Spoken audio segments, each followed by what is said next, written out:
is important for your exam. Okay, so first of all, you have to know when you are reading a newspaper, any of the news article, try to find out this is article related with which of the following paper, because we have paper 1, 2, 3, 4.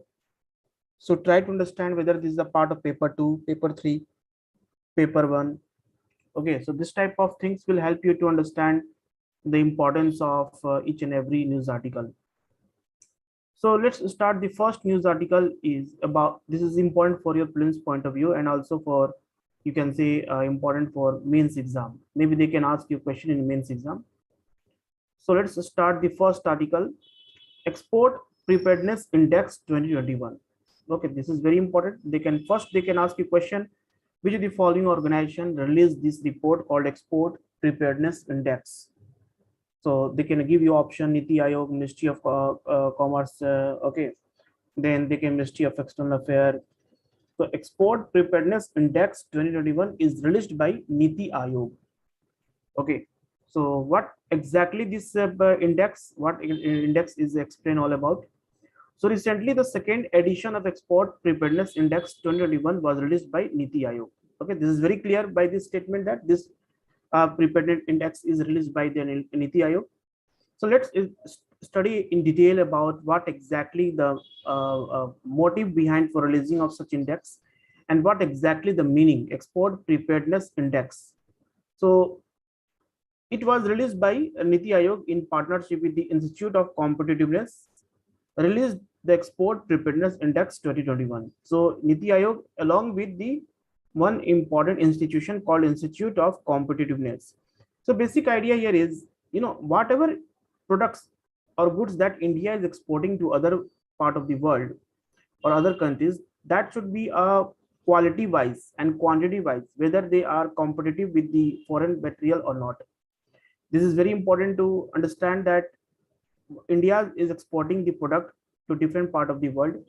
That product must have very good quality. Okay, that product must have a you can say durability will be a good. Okay, price wise it also be a very good. So it's like a competition. Okay, competition with the other countries. So it is also know how a product is playing a role in different markets of the world.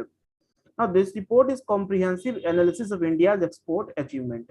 Okay, India's export achievement, because if our export will be a good, then we will able to earn good amount of foreign exchange, okay, foreign currency, and that foreign currency will help us to solve the most of the problems. For example, if we have a good foreign exchange reserve, so we can able to import oil from Gulf countries also. Okay, we are able to pay most of the bills, most of the transaction that will happen in dollar. So overall, India's currency will be strengthened. India's currency will be strengthened. It means there will be start a trust among the foreign countries, among the foreign companies. They will come in India and they will do an investment. Yeah.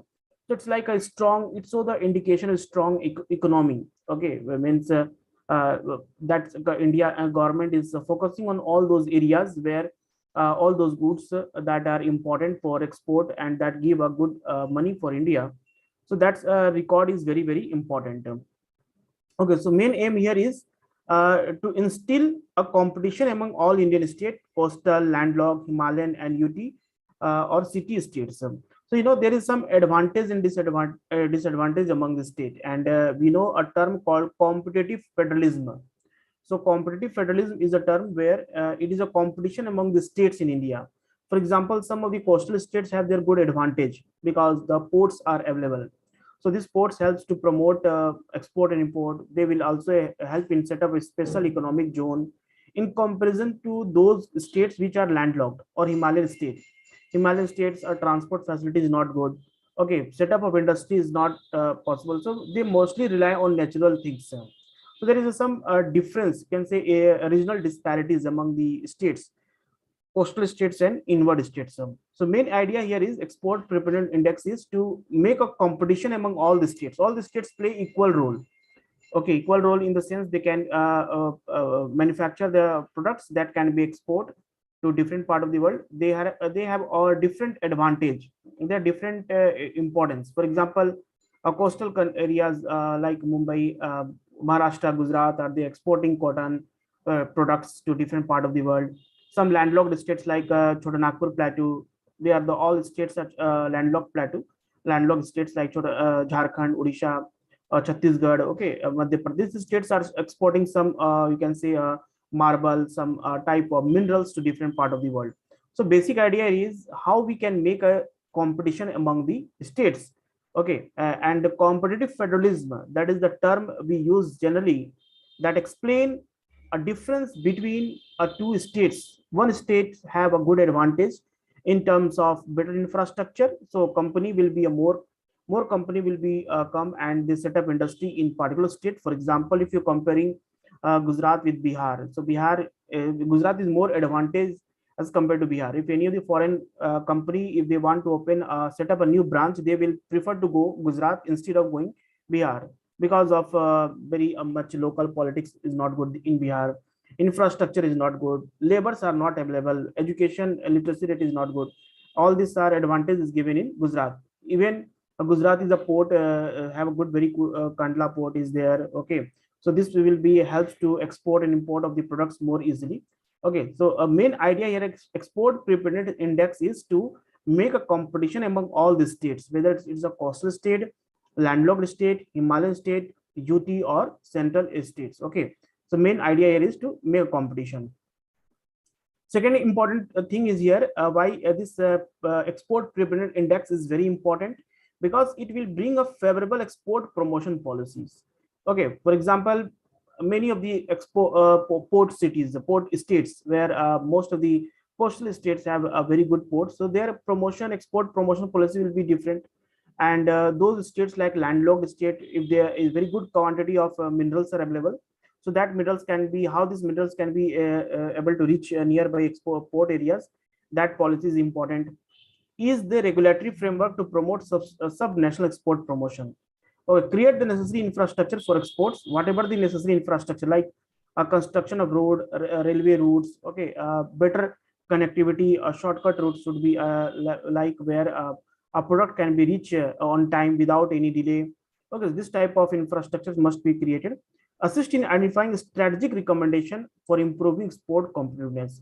Okay, so strategic recommendation means how we can improve the export competitiveness among the other countries. Okay, like we know our neighboring country like China is very good in terms of exporting, and China is exporting a very good quality of steels and other products to different part of the world, because their price is also low, and quality wise is also good.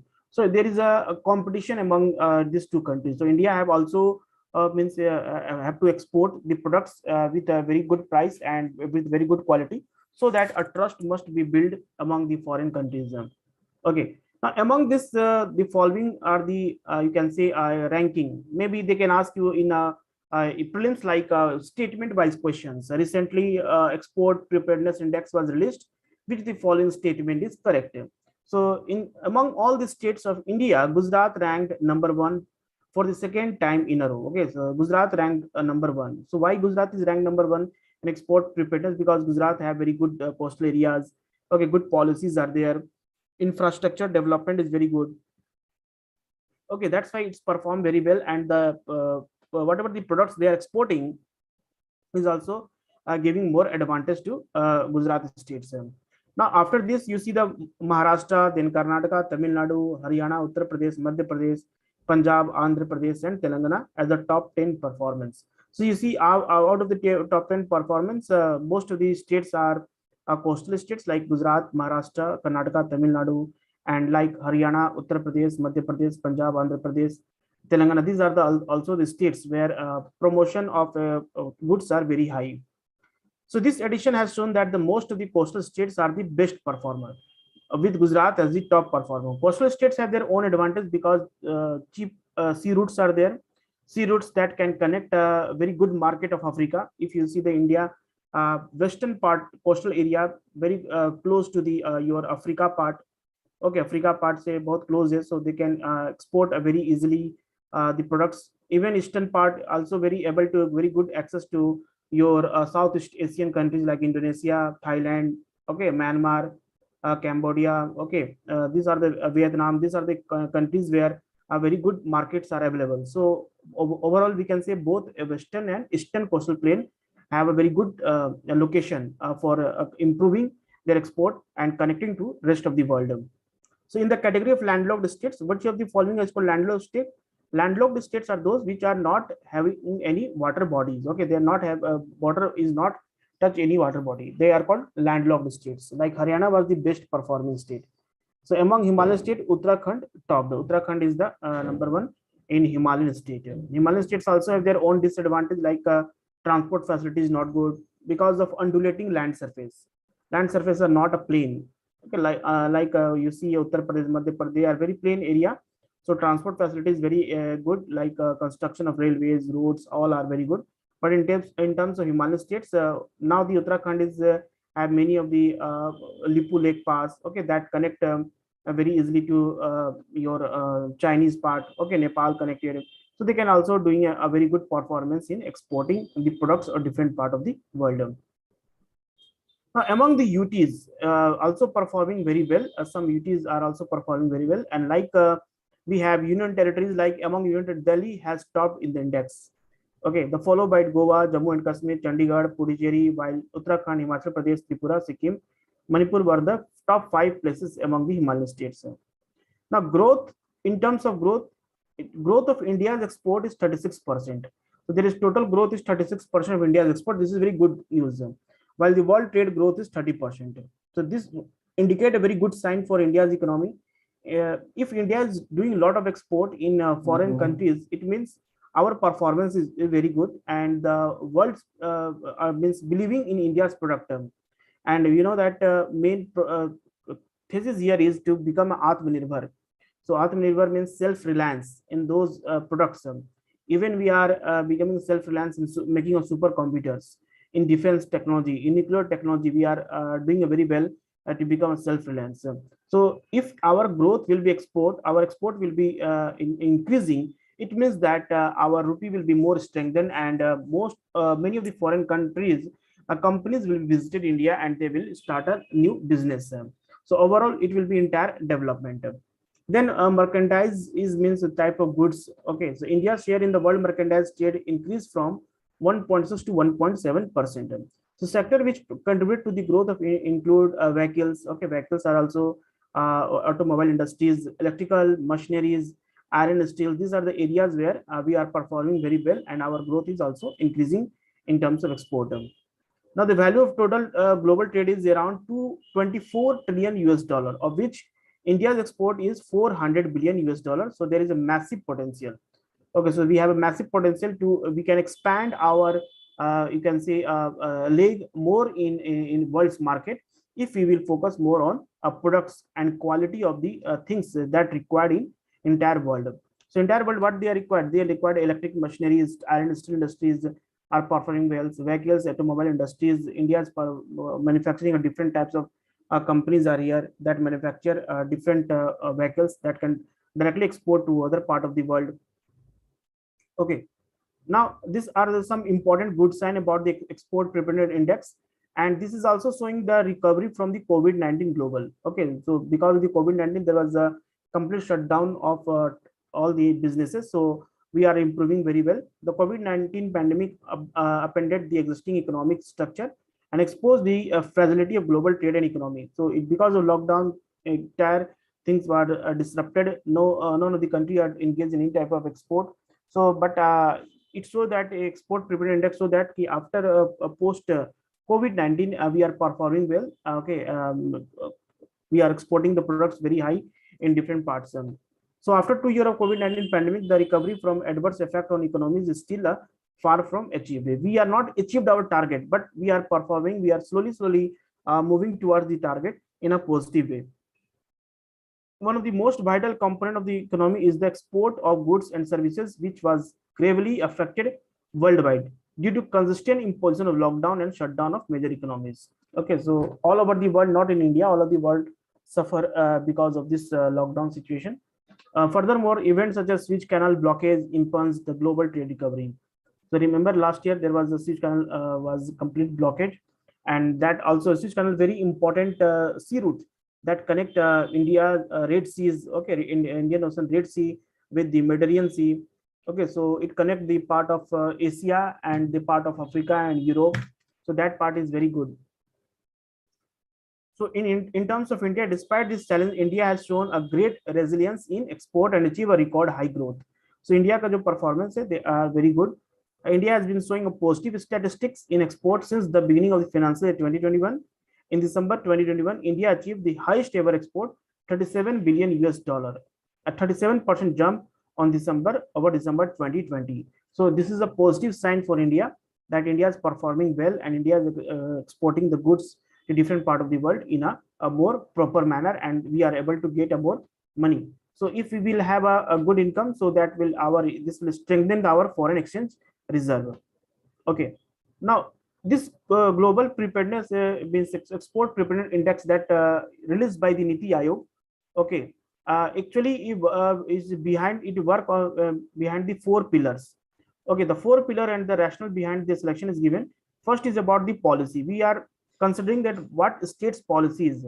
Okay, because when we are saying the Gujarat is number one. Okay, so first of all we see the government policy, state government policy regarding the export. So a comprehensive trade policy provides strategic direction for export and imports. So a comprehensive trade policy is very important for all the state government.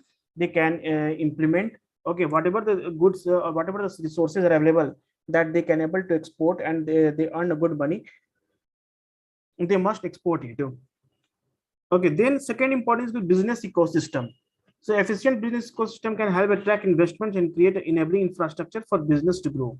Business ecosystem means like less paperwork, okay, by the government, less paperwork, or we can say local politics should be free from any type of criminals activity. Availability of the cheap labor forces, skilled labor forces are must be available there. Okay, must be a land cap is available for setup of industries. All these are important for a business ecosystem. Export ecosystem means very close to the coastal areas, ports are very close, close to the railways, and roads are very good, means there is no any you can say a damage in roads and railway. That infrastructure must be very good. So this pillar aims to assess the business environment which is specific to export. Export performance, this is only the outputted based pillar and examine the reach of export footprints of the states and union territories. The export performance is also very good. Now it based on the 11 sub pillar. These are the 8 points where they can ask a question here. Which of the following is not the pillar sub pillar of the export preparedness index? So export promotion policy is very important. Institutional framework, business environment, infrastructure, transport connectivity, access to finance, export infrastructure, trade support, research and development infrastructure, export diversification, and growth orientation. Okay, so export diversification means like we are not only relying on one type of product we are exporting. We must have focus on how we can make a different types of products, and each and every product have their own advantage. Okay, so that export diversification is important. Growth orientation, how we can promote goods in a different part of the world, and that will help to the development of the growth. So that will be growth orientation. Now significance of this indexes, the index can be used by state and union territories. It will be helped in to benchmark their performance against their peers and analyze potential challenges to develop better policy mechanisms to foster export-led growth at this sub-national level. So this index will be very important to understand the performance among the state. So that is if any state is performing poor, they are not good in terms of export promotion, so they will change their policy. They will give more focus on how to develop export. Okay, so that will be most important thing here. Okay, it like will be improve the competitive federalism among the states. Okay, states will be try to make a more policies framework that can be strengthening their export promotion, and it will help you to compete with the nearby states. It highlights the export preparedness index is a data-driven endeavor to identify the fundamental areas critical for substantial export promotions. Federalism is it promotes competitive federalism and a fair contest among state and UT. Okay, so federalism is also very important. Like Each and every state, as told you, the promote competitive federalism and their fair contest among the states, so that each and every states perform well. So you can write this in a mains exam answer, like about the competitive federalism. So export preparedness index is one of this important, you can say, initiative by the Niti Aayog, so that each and every state perform very well. They understand their loopholes, they understand their weakest areas, okay, and they try to understand where they can perform well, what type of products they can sell, because each and every state have their own advantage, okay. Each and every state have their own resources. So what are the challenges to Indian export? So economic export promotion index 2021 brings our three major challenges to India export promotion. First is intra and inter-regional differences in export infrastructure, means among the states and within the state. Okay, among the states means we talk about Gujarat and Bihar, there is a difference, and within the states, like within the Bihar, road connectivity is not good. Local politics are not in favor of transporting products to outside the Bihar. They are making most hurdle. They are not in favor of means connecting with the rest of the world. So these are some differences that means among the states and within the states. So weak trade support and growth orientation across the state. Okay, trade support means politics. Government is not supporting more trade, and if government is supporting, then locals are not in a favor of promoting. Growth orientation across states is also not good. Lack of research and development infrastructure to promote complex and unique export.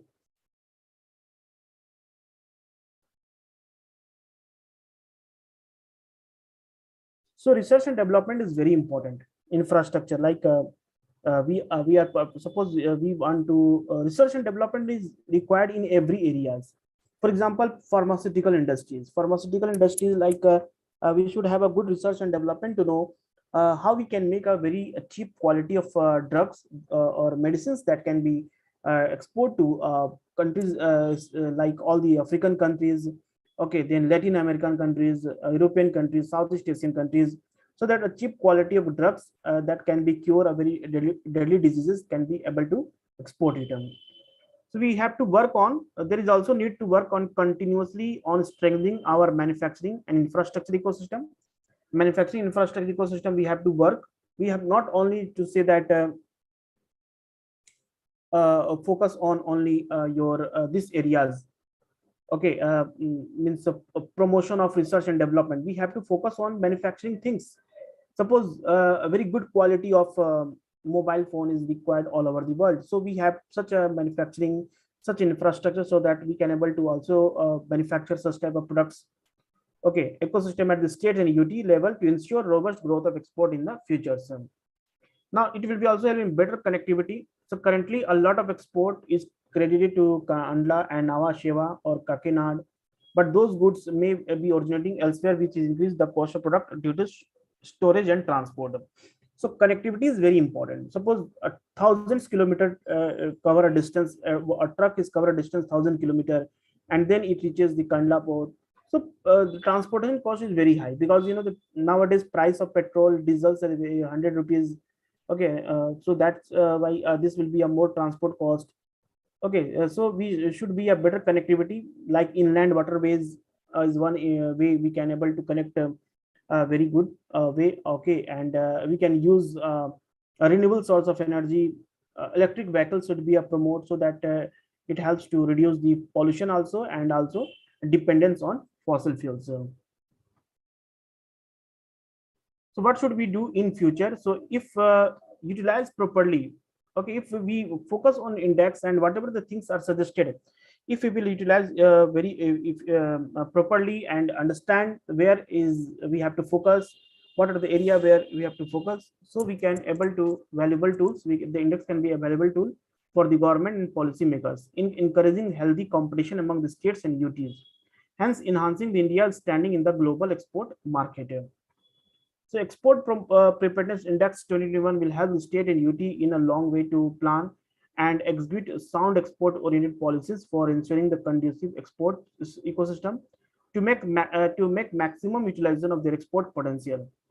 So all the states should have district export plans and promotion committees for a target to quadruple India's share in the global trade in the next 10 years. So these are the some target we keep in our mind, so that in the coming years we can able to focus and be able to perform well.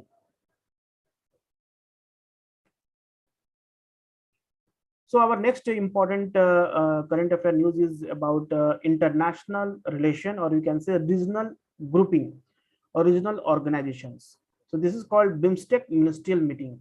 Okay, BIMSTEC Ministerial Meeting. So recently, the Ministry of External Affairs of India participated in 18th BIMSTEC Ministerial Meeting in Colombo. Okay, so 18th BIMSTEC Ministerial Meeting that was held recently, and let's we understand what is BIMSTEC and what are the important things about the BIMSTEC. So India emphasized the grouping commitment. Okay, India said that about the grouping commitment, because when we compare BIMSTEC with the SAARC, so SAARC is India's giving very less importance to SAARC and entire focus on BIMSTEC, because BIMSTEC is one important regional grouping that connects South Asia with the Southeast Asia. Okay, because Myanmar and Thailand are the two important Southeast Asian country that India can do a trade, and they can able to access the all ASEAN nations. So India emphasized the grouping commitment to intensify and expand area of cooperation, especially the connectivity, energy, and maritime cooperation. So these three areas where actual requirement is present time. Connectivity is very important. Okay, means more people connect, more trades should be do among the countries. Energy is a major challenge for not for India but also the other South Asian and Southeast Asian country. So the major challenge of economy must be fulfilled, and maritime cooperation, because in future and coming years, sea routes will be a more important. So those who will be dominate on sea routes, that will be rule the world. Okay, this is what you can we'll study some rimland theory in geography optional. So that theory is say that for control over the sea routes will be control over the world trade.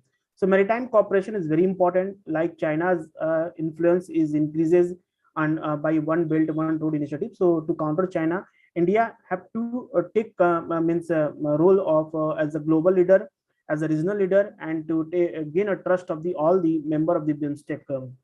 So cooperation on port facilities is very important. Ferry services, coastal shipping, grid connectivity, and motor vehicles movement are key areas where India is saying that these are the areas where they have to focus more, so that one strong regional grouping will be developed, and that will be able to achieve the objectives that was set up before the origin of BIMSTEC's regional groupings.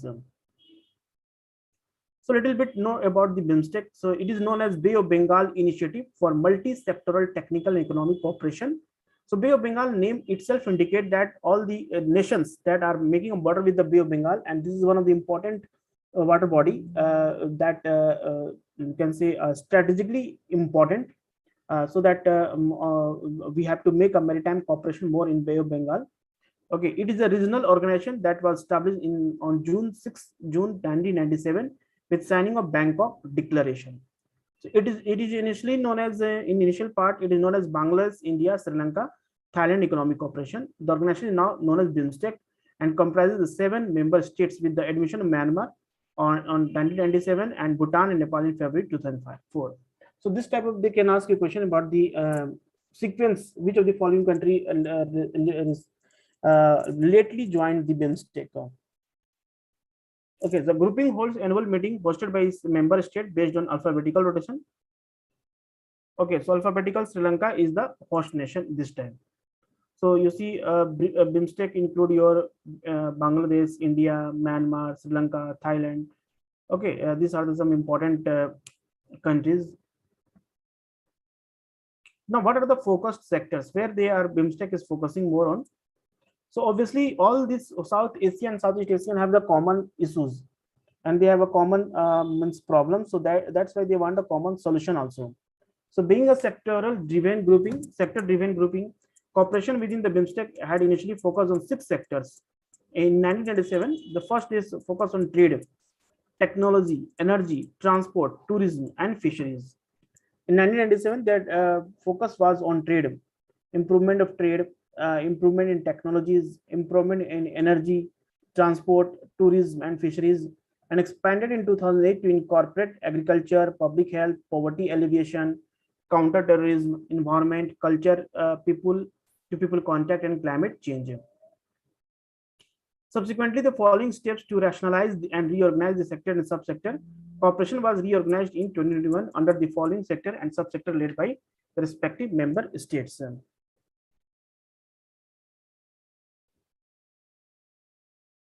Okay, these are some focused areas.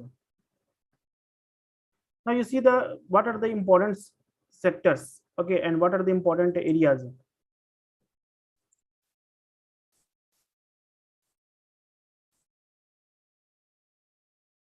So Bangladesh is focused on trade, investment, and development. Okay, this is important for prelims point of view. Bhutan is focused on environment and climate change. Okay, India is focused on security and some counter-terrorism and transnational crime, disaster management, energy. Myanmar is focused on agriculture and food security. Sub-sectors include food, agriculture, fisheries, and livestock. Nepal is on people-to-people contact, culture, tourism, people-to-people contact, forums of think tank, media. Sri Lanka is focused on science and technology and innovation, technology, health, human resource development, Thailand, connectivity. Okay, so in prelims, they can ask you which of the following areas where the particular country are focusing.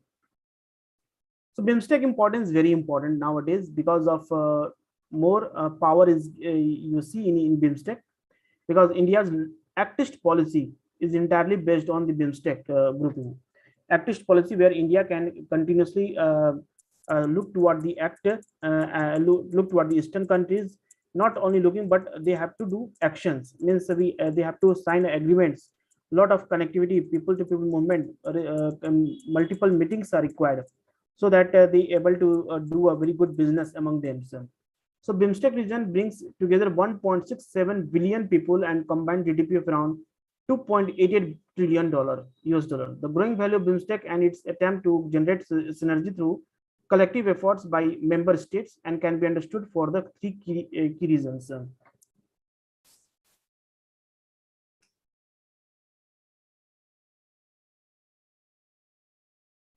So growing value of BIMSTECs like attempt to generate synergy. Okay, synergy means cooperation, trust should be developed, and all the country must be understood the collective effort.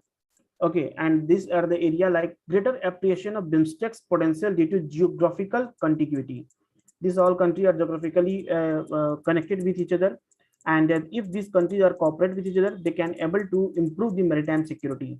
Abundant natural and human resources are available, rich historical linkages and cultural heritage for promoting deeper cooperation in the regions.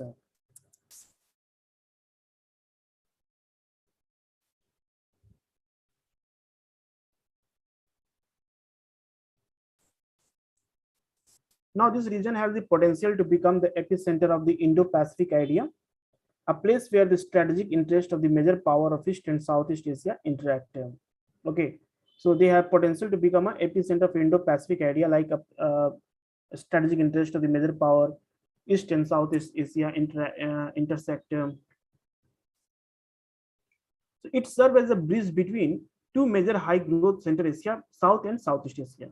So BIMSTEC is the South and Southeast Asia connected because of countries. Connectivity is essential to develop a peaceful, prosperous, and sustainable Bay of Bengal region. So BIMSTEC master plan for transport connectivity will provide the necessary boost for the connectivity. Okay, so this is the main area of concern here. So India and BIMSTEC. So BIMSTEC connects South and Southeast Asia and also the ecologies of the Great Himalaya and the Bay of Bengal. Okay, so BIMSTEC connect the South and Southeast Asia, also ecologies of the Great Himalaya and the Bay of Bengal. BIMSTEC has a special significance for India in changing mental map of the region. Okay, so India has made a Bay of Bengal integral to India's neighborhood first and actist policy, which can accelerate the process of regional integration, like BIMSTECs matter for India and the regions. Okay, so these are the importance of BIMSTEC, like it connects the South and Southeast Asia. It will be a great ecology of Himalayas and the Bay of Bengal. Significance for India changing mental map of the region, because India is considering the Act East policy. It was initially known as Look East. Okay, now it is known as Act East policy. So it Bay of Bengal integral to the India. Okay, Bay of Bengal to India's neighborhood first Act East policy, which can accelerate the process of regional integration. BIMSTEC matter for India's and the region also. It has a huge potential. BIMSTEC has a huge potential as a natural platform for development cooperation in rapidly changing geopolitical calculus, and can leverage its unique position as a pivot in the Indo-Pacific region. India has implemented its promise to set up a Center for Bay of Bengal Studies at Nalanda University, Bihar, for research on art, culture, and other subjects related to the Bay of Bengal. The quest of economic growth and the development of BIMSTEC region can be achieved with single-minded focus and cooperation among the member countries. Okay, so basic idea here is changing geopolitical calculus. Okay, now Indo-Pacific play a very important role. Okay, like US also is focusing on how they control the Indo-Pacific, how to counter China. This is also concern for the US. That's why a Quad was formed. 4 countries, Australia, Japan, India, and US, 4 countries may together means to counter China. Then other means you can say alliance of 3 countries like UK, Australia, and US. Okay, so these are the proof that how this Indo-Pacific region play a very important role. So entire means you can say geographical point of view, we can say that geopolitics of the world is now changing. Okay, so we have to focus on Indo-Pacific region. That's why India's Sagar initiative, where India's focus on how to control the piracy and the terrorism type of activity, can be such type of things can be removed completely from the locations. The quest for economic growth or development of BIMSTEC region can be achieved with a single-minded focus and cooperation among the member countries. In this endeavor, India has key role in accelerating the regional cooperation under the BIMSTEC framework, and it's making it vibrant, strong, and result-oriented. Now, what are the challenges? As we see a very high potential in BIMSTEC, but there are some challenges also, like persisting organizational weakness. Okay, like inconsistent level of commitment and a general ambiguity regarding how to engage with the other institutional actor have been the key reason hampering the functioning of the organizations. So we already decided that these are the things we have to achieve, but from where start and which country you have to focus, which how to develop our trust, that is the main thing is here. So focus on that area, and gaining a more trust will be improved to achieve the objectivity. Now, poor connectivity is also, it is troubled by poor road and rail connectivity, insufficient last mile links, and cumbersome customs and clearance procedure which hamper the trade. Lack of cohesion and coordination. Cohesion among the member has been difficult to achieve, mainly because of the Rohingya refugee crisis, which created bitterness between Myanmar and Bangladesh, and that India have to also interfere, because India have to make a good relation with both the countries. It is not only India and Bangladesh relation. India have to also focus on Myanmar, because the main target here is our northeastern regions. Northeastern region is very important for India. So for better development northeastern region, India have to make a very good relation with Bangladesh and the Myanmar. So this affect the working of the organization. Some of the extent to could not develop the common charter. China's financial hegemony is also another concern, as China has undertaken a massive drive to finance and build infrastructure in South and Southeast Asia through the Belt and Road Initiative, and almost all BIMSTEC countries except Bhutan, India. BIMSTEC is a new battleground in the India-China battle for dominance.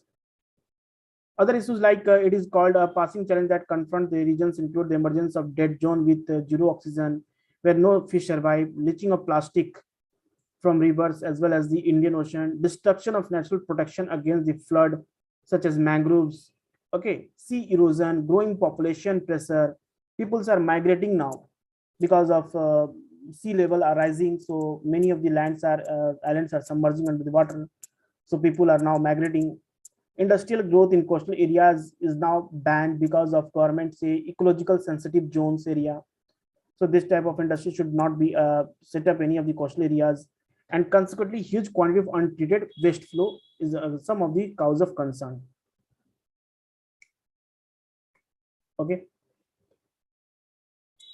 So now we have a new topic called an annual dolphin census. This is from the environment point of view, you can say. And for in GS paper 3, we have a topic called conservation in environment. So conservation may important species of India and nearby areas must be conserved, and what are the important policies regarding this. So dolphin population along Odisha coast and its water bodies has increased, but the number of Irrawaddy dolphin in Chilika Lake has fallen according to annual dolphin census. So dolphin population along the Odisha coast and its water body has increased, but Irrawaddy dolphin, that is famous in Myanmar, Irrawaddy is one river in Myanmar, that dolphin is decreases, that population decreases. This is one type of species. Another type of species dolphin, Irrawaddy dolphins, now in Chilika Lake has fallen. Now, major point, a total of 6 species of dolphin called Irrawaddy, bottlenose, humpback, striped, finless, and spinner dolphin have been recorded. Total number of 6 species of dolphin. They can ask you this in exam. As per 2022 dolphin census, Gahir Mata Marine Sanctuary, where it is located, okay, so in Odisha, and nearby areas in Bhitarkanika. So dolphin count skyrocket to 540 from 342 last year. This includes 45 Irrawaddy, 135 bottlenose, humpback, striped, and spinner dolphin. So which of the following species are discovered in India? They can ask you. So Irrawaddy, bottlenose, humpback, striped. Okay, spinner is also found in India. Now in Chilika Lake, which is a major tourist attraction for its Irrawaddy dolphin, the number of its flagship aquatic animal dropped sharply, 162 in 2021 to 151 in this year. So there has also been fallen the number of bottlenose dolphin at Chilika from 26 in 2021 to 16 in 2022. Odisha has now total number of 208 Irrawaddy dolphins. So why this population of dolphin is decreases? Because as you see, this is that good source of revenue generation and earning for the state Odisha government, because it's the part of tourism. Okay. So let's talk about some Irrawaddy dolphin points. So it is known as scientific name called Oracella baby rostis. Okay, Oracella baby rostis is the scientific name. Habitat where what type of area means place where this Irrawaddy dolphin survive are found in the coastal areas in South and Southeast Asia, in 3 rivers called Ayurveda in Myanmar, Mahakam, Indonesia, Borneo, and Mekong River. So Mekong River Irrawaddy dolphin inhabit the 108-mile stretch of the river between Cambodia and Allow PDR. So this dolphin have bulging forehead, short beak, 12 to 19 teeth, and each side of the both jaws. And conservation status kya? Irrawaddy dolphin fall under Schedule 1 of the Indian Wildlife Protection Act 1972. You know, any of the species which is listed in Indian Wildlife Protection Act Schedule 1 are more protected, are mentioned in the International Union for Conservation. IUCN is categorized as endangered species.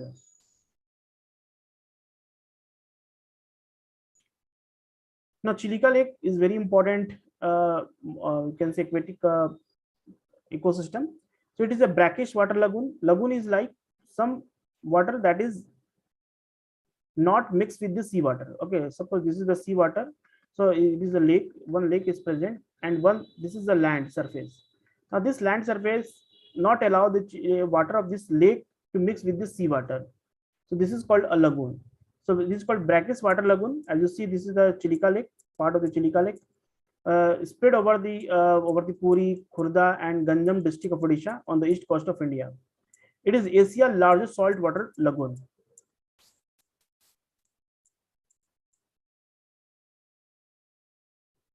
And it is separated from the Bay of Bengal by a sandy region. So it is the largest wintering ground for migratory bird on the Indian subcontinent. Okay, migratory bird is also seen here. Chilika is selected as the wetland for international importance for under the Ramsar Convention.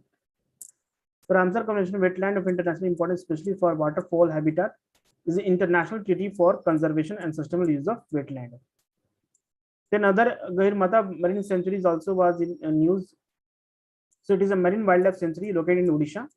It is the world's largest nesting beach of olive ridley turtles. So this point is very important. They can directly ask which of the following wildlife sanctuary in India or protected area network in India is famous for olive ridley turtles.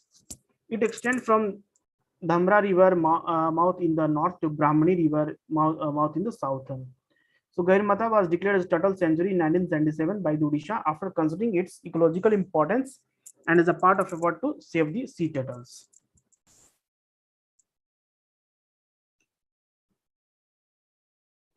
Now, very recently, our space research organization, Indian Space Research Organization, set up to tackling of space debris. Okay, because space debris is major concern, major challenge for all the space research organization, because they are present in the in the atmosphere, low Earth orbit, and maybe they can fall anytime on the surface of the Earth. And this is a considered as a one space debris that is block the it causes a blockage of the movement of satellites whenever satellites are launching. So maybe they can cause accident. So that's why ISRO is planning to set up a tracking to of space debris. Now, with the space junk posing an increasing threat of Indian asset in space, ISRO is building up its orbit debris tracking capability by developing new radar and optical telecoms under the Netra project. So maybe in exam they can ask you what is the Netra project. So it is like increasing the means taking consideration of how we can able to reduce this space debris. Okay, and under the mission called Netra project of the ISRO. Now, government has given the go ahead for the deployment of the radar, which will be capable of detecting and tracking object 10 centimeter and above in size. So basically, space debris are very, very small component of the space satellites. Okay, sometimes the satellite when enter into the orbit, so launch vehicles, there are some parts are remain in this atmosphere. So Project Netra is a ISRO has initiated a rupees 400 crore project called Project Netra, and Netra stands for Network for Space Object Tracking and Analysis, an early warning system that would help detect space hazards to Indian satellites. Suppose India is launching satellites, any satellite, so it will be give information that this one maybe space debris will be present in the path of the satellite. So entire mission will be flopped, and there will be huge economic loss also.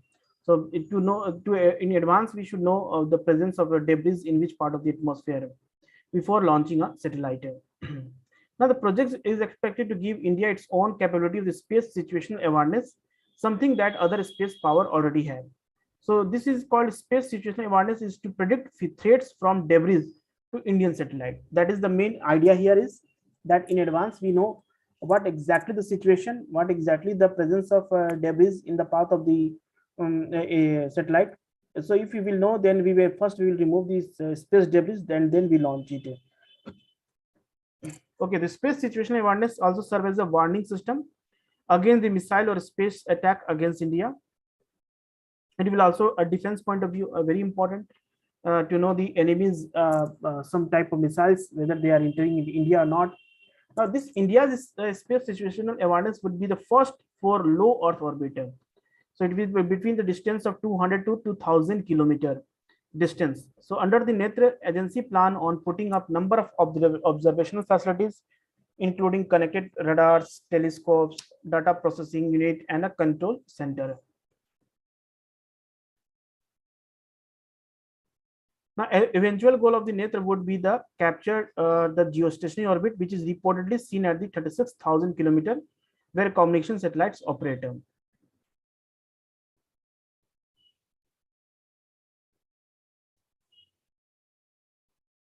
Netra full form, see in the previous slide is given, Network for Space Object Tracking and Analysis. Okay, this is the full form, Network for Space Object Tracking and Analysis.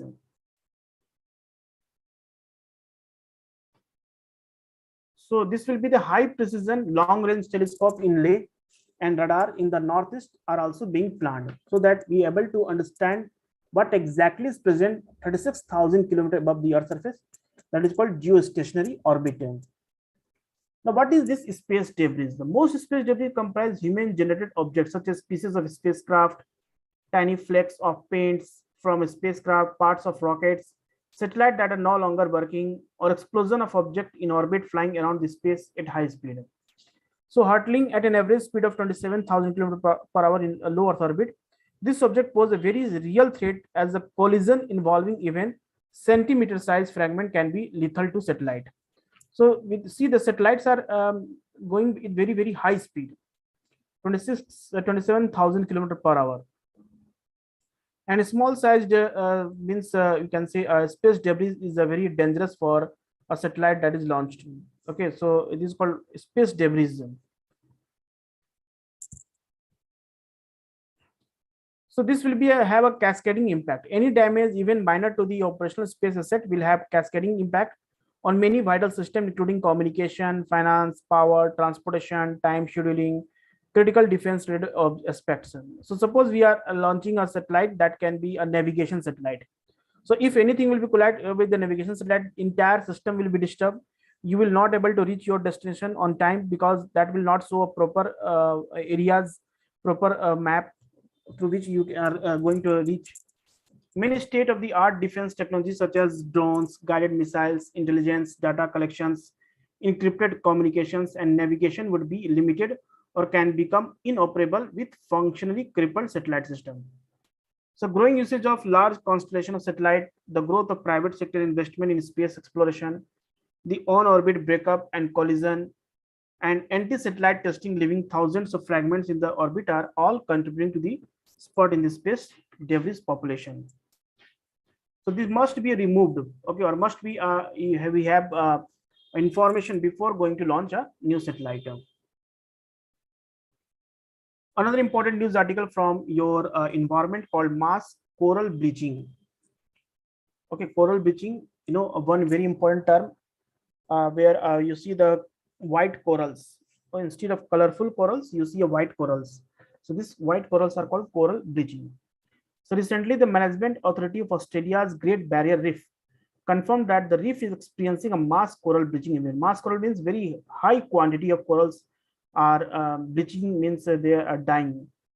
Okay, so these are the, see the coral, actually this is the algae called zooxanthellae algae that very stuck on the surface of the corals. This algae is actually the providing the colors to the coral, and corals and zooxanthellae algae both have a symbiotic relation, and we see different colors of the corals because of the presence of this algae.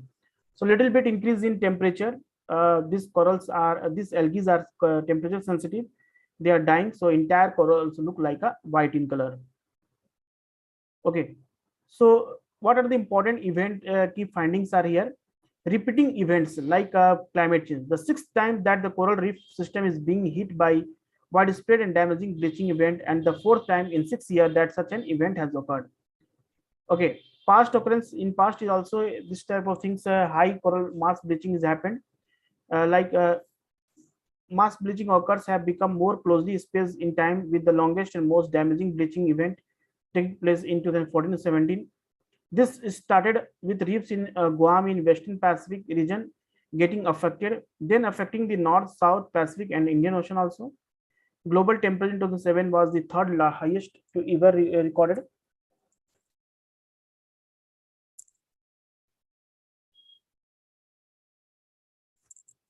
In 2014-17, more than 3 times as many reefs were exposed to bleaching level heat stress as compared to 1998.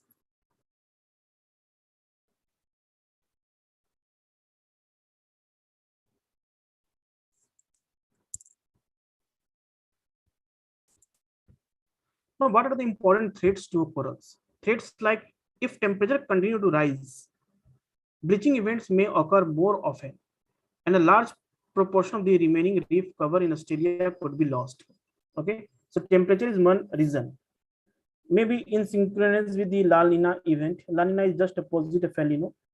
So it's first that the current bleaching event has occurred during the La Nina. La Nina is where a rainfall is very high. Part of Australia receive very good rainfall, more than average, like in India also very good rainfall. Weather pattern, when warm area is the Pacific Ocean shift, giving more cloud cover, rain, and creating cooler weather condition over the reef. Coral reefs about, so corals are marine invertebrates or animals not possessing a spine. Each coral is called a polyp.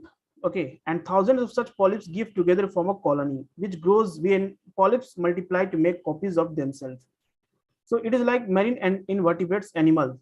Okay, and it is called polyps. So they have a symbiotic relation with the algae called zooxanthellae. So corals share a symbiotic relation with the single-celled algae called zooxanthellae. Okay, this zooxanthellae algae give coral their bright colors. The algae provide the coral with the food and nutrients, which they make through photosynthesis using the sunlight. In turn, coral give the algae a home and key nutrients. Okay, this is called symbiotic relation. Now there are different types of corals called hard corals. They are also called hermatypic or reef building coral. Extract calcium carbonate, also found in limestone, from seawater to build hard white coral exoskeletons. So some hard corals are rare. Some soft coral polyps, however, borrow their appearance from the plant, attach themselves to such skeletons, and older skeleton built by their ancestor. They also add their own skeleton to their hard structure over the year, and this growing multiplies structurally gradually from coral reefs.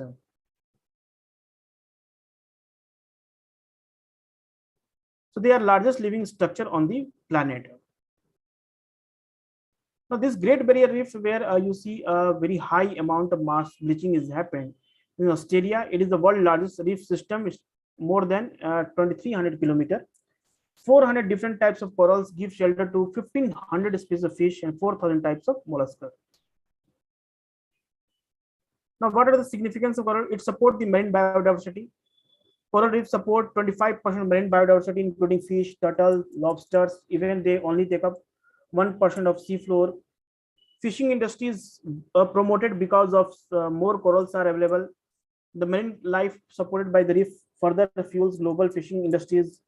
Even giant clams and whales depend on the reef of to life. This is one of the breeding ground, you can say. Tourism and employment also very promote because of the presence of coral reef. So besides, coral reef system generate 2.7 trillion in annual economic value through goods and services, trade and tourism. In Australia, the barrier reef is the pre-COVID times, 4.6 billion annually through tourism and employed 60,000 people, including divers and guides.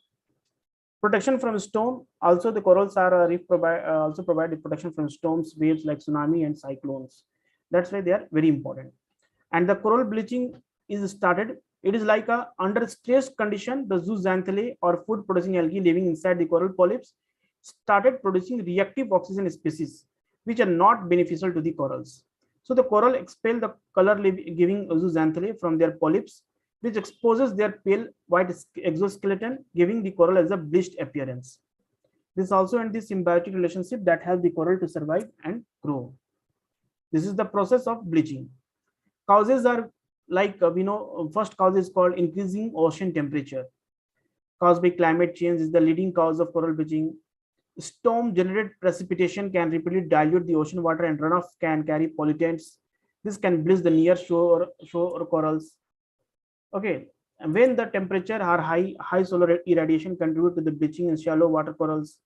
Exposure to the air during extreme low tides can cause bleaching in shallow corals. There are some important reasons. And when we say a mass bleaching event, the first mass bleaching event occurred in 1998 when the El Nino weather pattern caused sea surface in the Pacific Ocean to heat up.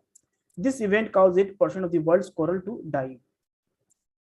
So second took place in 2002. Declining corals. A 2021 study, the Global Coral Reef Monitoring Network, which is supported by the United Nations, show that 14% of the world's coral on reef has been lost between 2009 to 2018, with most of the loss attributed to the coral bleaching. So you should write the name of this Global Coral Reef Monitoring System.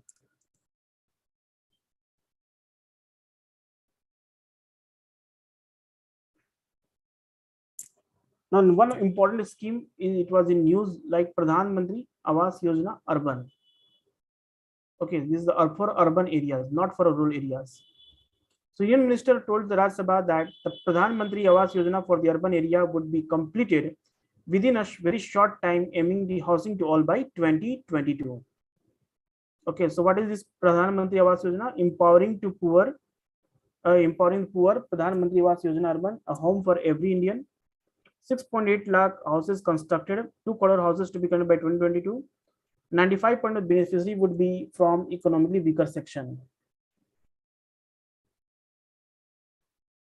So which ministry is launching this program? So in this case, it is launched by the Ministry of Housing and Urban Poverty Alleviation. Main aim is to, it is a launch in a mission mode envisioning provide provision of housing for all by 2022, when the nation completes 75 years of independence. What is the scope? The mission covers the entire urban area consisting of statutory towns, notified planned area, development authorities, special area development authorities, industrial development authorities, or such authority under the state legislation which is entrusted with the function of urban planning and regulation. So main funding here is mission will be implemented in centrally sponsored scheme, except for the component of trade linked subsidy, which will be implemented as a central sector scheme. So it will be centrally sponsored scheme for the development. Who will be the beneficiaries? This because sometime in prelims they can ask you which of the following will be able to gain access by the help of this mission. So mission 6 to address the housing requirement of urban poor, including slum dwellers.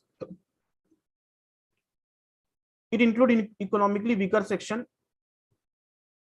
low income groups and middle income groups also. A beneficiary family will comprise husband, wife, unmarried sons and unmarried daughters.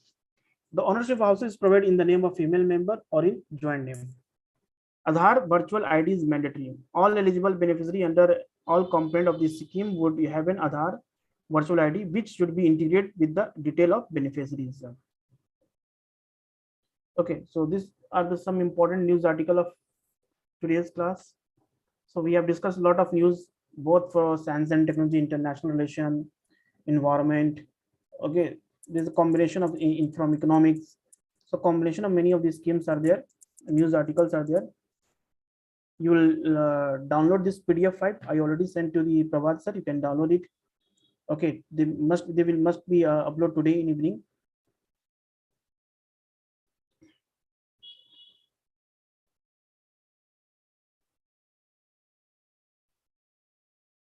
Okay, so this is for today. We'll meet you in the next Saturday class and discuss next of the other articles in detail. Okay. Thank you to everyone. Good night.